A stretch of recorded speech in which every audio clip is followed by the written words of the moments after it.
Wah, luar biasa banget ya episode yang tadi sama-sama kita tonton. Bener-bener serunya, ada emosionalnya juga, ada keselnya, dan juga ada berbagai macam titik terangnya teman-teman.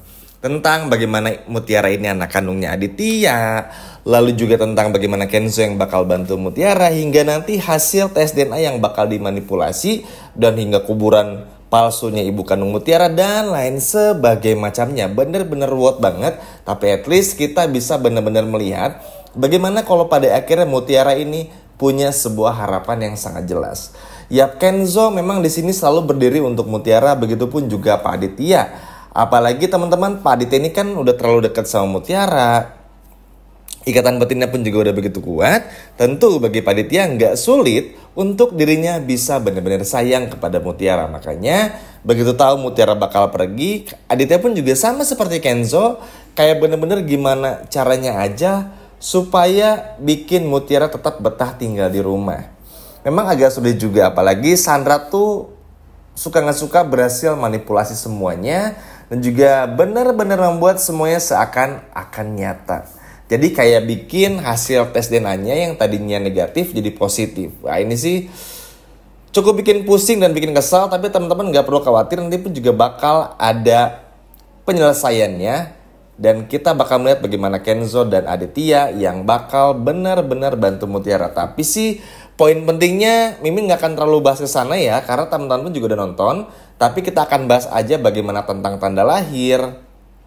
Lalu juga pada akhirnya Aditya yang benar-benar menyadari kalau Mutiara ini adalah anak kandungnya. Nah, sekarang kita singgung dulu sedikit aja ya tentang Widuri. Jadi, kenapa Mimin bahas Widuri masih hidup? Jadi begini, memang Gita Sinaga sebagai pemeran Widuri itu masih sering syuting, teman-teman. Jadi tolong didengerin baik-baik ya. Jadi jangan sampai teman-teman salah kaprah. Apalagi ada yang komen katanya Widuri udah meninggal, tapi kok masih hidup dan lain sebagainya macamnya. Hidup, tapi ada tapinya. Contoh misalnya muncul lewat mimpi buat ngasih tahu nih sama Mutiara ini yang benar, ini yang salah. Muncul lewat hayalan atau roh nih misalnya. Nah, itu pun juga bisa menjadi opsi teman-teman bagi kehadirannya dari Widuri itu sendiri. Nah, yang ketiganya bisa jadi memang bakal ada karakter baru yang mirip banget sama Widuri, tapi namanya bukan Widuri. Ini kebiasaan banget nih dari sinetron ya teman-teman. Yang kayak gini-gini agak diwajarin aja lah, karena kalau sinetron pasti aja ada yang kayak gini-gini. Walaupun sebetulnya Mimin agak kurang suka ya, karena lebih baik Widuri dimunculin aja. Karena kalau ada orang yang mukanya mirip Widuri tapi bukan Widuri, kayak gimana gitu teman-teman. Tapi entahlah, kita tunggu dulu aja. Nah, yang keempat mungkin Widuri yang benar-benar masih hidup. Ini sih masih 50-50. Yang kemungkinan besar bakal muncul lewat mimpi atau lewat bayangan. Misalnya kalau lewat mimpi ngasih petunjuk sama Mutiara, ngasih petunjuk sama Aditya, ngasih petunjuk juga bahkan buat Rianti. Ya kalau Mutiara ini adalah ada kandung mereka berdua gitu loh teman-teman. Atau lewat bayangan, misalnya tiba-tiba penampakannya muncul di depan Mutiara, muncul di depan Aditya, dan muncul di depan Rianti. Atau bahkan muncul di depan Sandra, kalau sampai Sandra sejahat itu kepada Widuri. Biasa, kalau hal kayak gini dimaklumin aja, namanya juga sinetron. Nah, jadi itulah ya beberapa alasan kenapa Widuri pun juga masih hidup. Selanjutnya, tentang bagaimana tanda lahir di kaki Mutiara yang bakal sering dilihat oleh Rianti atau nyaris dan hampir aja dilihat. Yap, ini pun juga cukup seru teman-teman.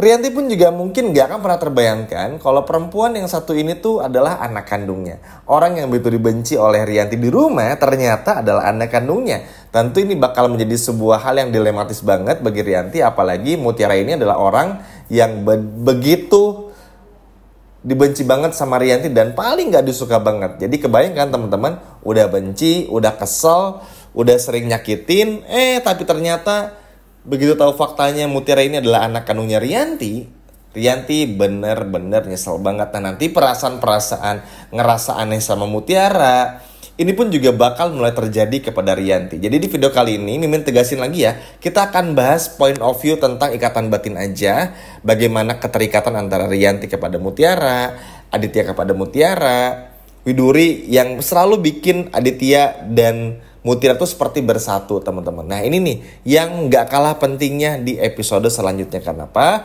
Kalau teman-teman apa yang terjadi udah teman-teman pun juga udah lihat, dan ini bakal bahas juga. Tapi ini tuh bener-bener seru banget teman-teman. Memang mungkin Rianti belum sepenuhnya sadar, belum sepenuhnya punya ikatan batin yang begitu hebat seperti apa yang Aditya miliki teman-teman. Tapi minimal ya di sini Rianti udah mulai mencoba lah. Apalagi kan ya namanya Rianti ini kan pasti bakal selalu terlibat ya dengan Mutiara. Jadi udah pasti ya bakal ada hal-hal kayak gini. Bakal bisa ngeliat lah kok tanda lahir Mutiara kayak pernah inget di mana ya, kok seperti tanda lahir anak aku yang perempuan. Terus karena kaki Mutiara tuh suka ngesek-gesekin gitu kan teman-teman, supaya nggak kelihatan lah, ya tadinya kelihatannya jadi nggak kelihatan, malu namanya juga sinetron. Nah itu pun juga bakal terjadi lagi. Ini cukup seru nih.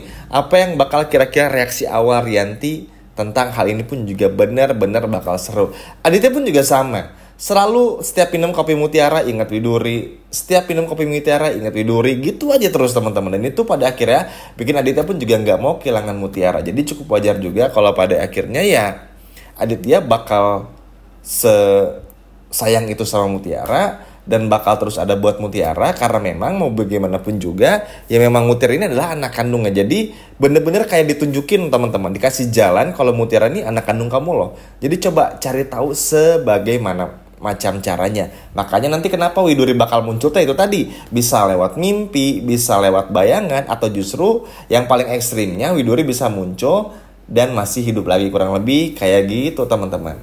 Dan itu nggak kebayang sih, karena kan sekarang tuh kayak clueless banget ya, kayak nggak ada petunjuk gitu loh. Makanya berharap banget nih muncul Widuri dalam mimpinya Mutiara, sama seperti Mutiara mimpi ketika Aditya sebagai ayah kandungnya. Nah ini tuh yang harus benar-benar bisa ditegakkan, karena mau bagaimanapun juga ya inilah yang bisa benar-benar ditiru teman-teman. Maksudnya adalah supaya gimana pun juga caranya, ibaratnya tuh benar-benar bisa terjadi, bukan ditiru ya, bisa terjadi.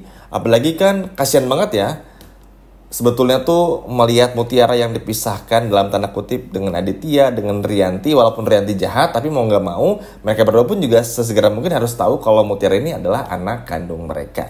Kurang lebih kayak gitu. Lalu ditambah lagi tentang bagaimana Sandra pun juga tenang teman-teman, gak perlu khawatir, pasti bakal kena karmanya sedikit demi sedikit. Tenang aja, kalau orang seperti Sandra ini tinggal butuh waktu aja, nggak perlu takut, nggak perlu ragu. Apalagi ngeliat bagaimana Sandra yang bakal ketahuan juga, Kenzo yang nggak tinggal diam, Pak Aditya pun juga sama, ini pasti bakal mendapatkan karmanya juga. Tapi yang paling pentingnya adalah bagaimana Kenzo sama Mutiara bisa terus bersama, itu yang jauh lebih penting. Dan juga gimana pun juga caranya ya Mutiara tetap tinggal di rumahnya Pak Aditya, bagaimanapun juga caranya. Udah itu dulu aja, sisanya gampang menjadi urusan lain. Yang terpenting Mutiara jangan sampai pergi, karena kalau Mutiara udah pergi, Sandra kesenengan dan ini bakal berbahaya untuk Mutiara juga. Wah ini sih bener-bener gak sabar banget ya, pengen ngeliat banget Rianti melihat tanda lahirnya Mutiara, Aditya tahu Mutiara ini anak kandungnya, hingga karma yang bakal menerpa Sandra. Setuju ya teman-teman? Sekian video dari Mimin dan sampai jumpa lagi. Bye-bye.